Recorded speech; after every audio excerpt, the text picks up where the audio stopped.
मानव और सिया अच्छे से बाहर डिनर करके घर आ गए थे। इस वक्त मानव ने सिया को गोद में उठाए हुए था, क्योंकि घर आते समय सिया कार में ही सो गई थी। जब वे घर में एंटर करते हैं, तब वहां काम कर रही लीला उन्हें देखती है और तुरंत उनके पास आ जाती है, मानो उन्हें अपनी ओर आने का शांत रहने का इशारा करता है, जिसे वह समझ जाती है। फिर इशारे से पूछती है, क्या खाना परोस दूं? इस पर मानव इशारे से कहता है, तुम्हें इशारे से नाम से खिलाता हूँ, और धीरे से मुस्कुराते हुए कहता है, हम बाहर खाना खाकर आ गए हैं। रोहित थोड़ी देर बाद सुपर किया कि कमरे में आने के लिए कौन सा, वह या को लेकर ऊपर चला जाता है। मानव सिया को गोद में लेकर कमरे के अंदर आता है और उसे बहुत ध्यान से संभाल कर बेड पर सुला देता है, जैसे अगर उसमें थोड़ी सी जल्दबाजी की तो सिया को चोट लग जाएगी। उसके बाद जब पुष्कर एक नज़र सिया को देखता है तो उसके माथे पर किस करते हुए उसे गुड नाइट कहता है। सिया, जो सबसे उसका कोट पकड़े हुए थी, उसे देखकर मानव रुक जाता है। इस वक्त सिया आराम से सो रही थी और मानव उसके ऊपर झुका हुआ था। उसका चेहरा हर एक पल में सिया के चेहरे को देखना चाहता था। वह देखता है कि सिया नींद में कुछ बोल रही है।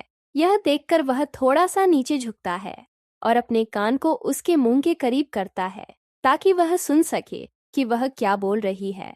काफी देर बाद उसे सिया के आधे अधूरे शब्द सुनाई देते हैं। वह बोल रही थी, मैं उन सबको कभी माफ नहीं करूंगी, कभी नहीं। मैं कभी उनके पास नहीं जाऊंगी, चाहे कुछ हो जाए।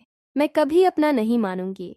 जैसे आज तक मैं तड़पती आई हूँ, अब वह सब तड़प आएंगे। यह सब सुनकर कबीर उसके सर पर हाथ फेरते हुए कहते हैं, मेरी छोटी सी आशा, मेरी डार्लिंग, तुम इतना ज्यादा टेंशन लेने की जरूरत नहीं है।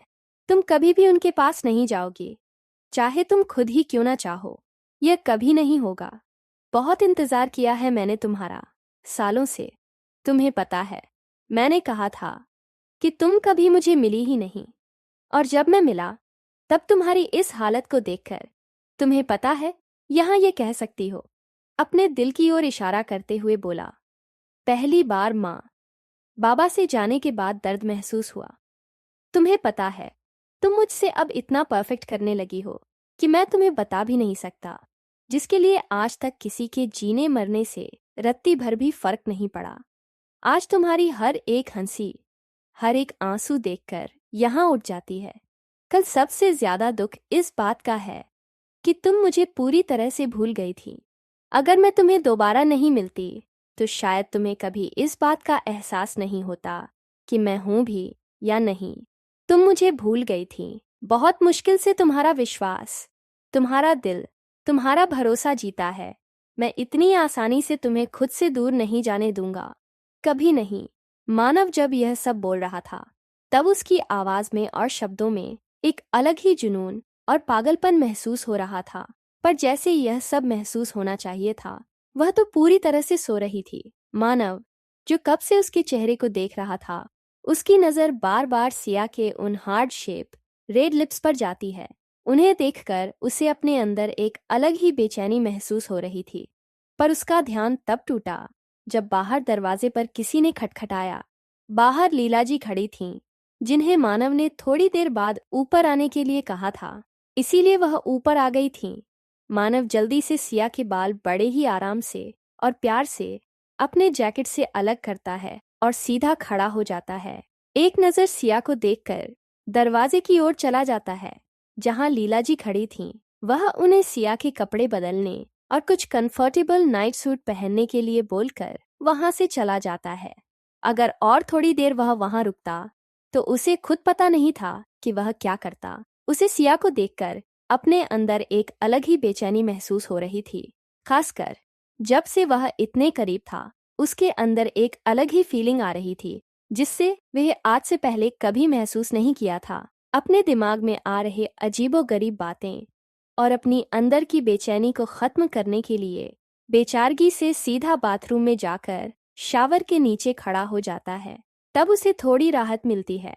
लंबा शावर लेने के बाद वह सीधा आकर बैठकर सो जाता है। पर नींद उसके आंखों से कोसों दूर थी। उसे नींद नहीं आ रही थी। उसके दिमाग में बार बार सिया का हंसता, मुस्कुराता मस्ती करता मासूम सा चेहरा घूम रहा था। सोच सोच कर अनायास ही वह मुस्कुरा रहा था। ऐसे ही वह रात गई और एक नया दिन आया। हर रोज की तरह मानव और सिया ने मिलकर अपनी एक्सरसाइज कंप्लीट की और जल्दी से वापस आकर नहाने के लिए चल दिए। उन्हें लीला जी ने सभी को जल्दी जल्दी अपना काम करने के लिए कहा और ब्रेकफास्ट तैयार करवा दिया। सबसे पहले मानव नीचे आया। उसे आज ऑफिस देर से जाना था, इसीलिए वह आज एक नॉर्मल शर्ट और पैंट पहनकर नीचे आया।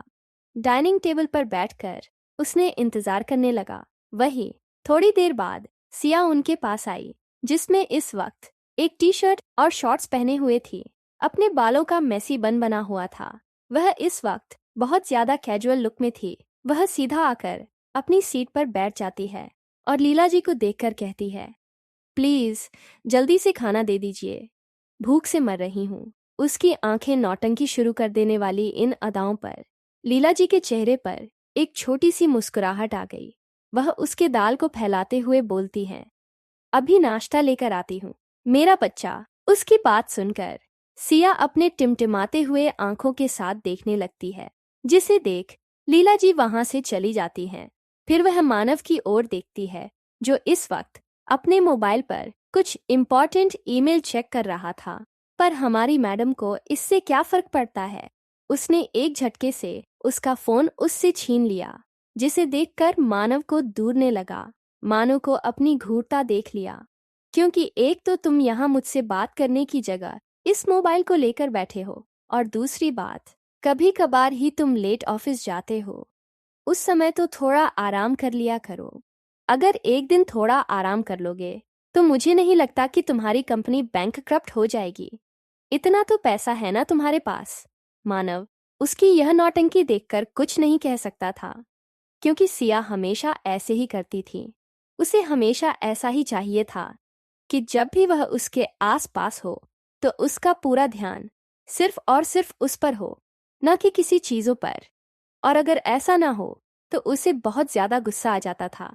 मानव कुछ कहता या बोलता, उससे पहले मानव का फोन बजने लगा। जब सिया ने मोबाइल पर शो हो रहे नंबर को देखा तो वह थोड़ा हैरान हुई। क्या लगता है मैं आप सबको किसका कॉल आया था? हमारे मानव और सिया के अचानक ऐसे एक्सप्रेशन क्यों बदल गए? आप सब मुझे ये जरूर बताना कि चैप्टर कैसे लग रहा है, और अगर इसमें थोड़ी थोड़ी मिस्टेक हो तो प्लीज समझ लेना, क्योंकि मैं अभी अभी लैपटॉप यूज करना शुरू किया है। इस पर कुछ भी टाइप करना मेरे लिए थोड़ा सा टफ जा रहा है, क्योंकि ये पहली बार है जब मैं लैपटॉप यूज कर रहा हूँ। इसके सेटिंग और पैटर्न सब अलग हैं। इन्हें समझते हुए मैं ये सब लिख रही हूँ। अगर गलती हो गई है तो पहले से ही सॉरी।